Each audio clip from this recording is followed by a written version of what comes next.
একদিন একটি বাঘ একটি গরুর উপরে আক্রমণ করলো। সেই গরুটি প্রাণে বাঁচার জন্য তার সমস্ত শক্তি একত্রিত করে দৌড়াতে থাকলো। দৌড়ানোর এক পর্যায়ে গরুটি একটি পুকুরের মধ্যে লাফ দিল। ঘটনাক্রমে সেই পুকুরের মধ্যে কোনো পানি ছিল না, শুধু ছিল কাদা। এদিকে গরুর পেছন পেছন বাঘটিও সেই পুকুরের মধ্যে ঝাঁপ দিল। এতে করে গরু এবং বাঘ দুইজনেই পুকুরের কাদার মধ্যে গলা পর্যন্ত আটকে গেল। তখন বাঘ রাগান্বিত কণ্ঠে গরুকে বলে উঠলো, ওই হারামজাদা, তুই আর লাফ দেওয়ার জায়গা পাইলি না? তুই ডাঙ্গায় থাকলে তোকে না হয় একটু মজা করে খাইতাম, কিন্তু এখন তো তুইও মরবি, আমাকেও মারবি। তখন গরু বলল, বাঘ ভাই, তোমার কি কোনো মালিক আছে নাকি? তখন বাঘ বলল, আরে আহাম্মক, আমি হচ্ছি বনের রাজা, আমার মালিক হবে কে? তখন গরু বলল, বাঘ ভাই শোনো, তোমার মালিক না থাকলেও আমার কিন্তু মালিক আছে।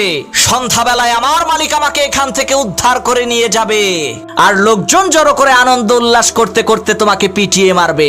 মনে রাখবা মুসলমান, তোমারও কোনো ভয় নাই, তোমারও একজন মালিক আছে।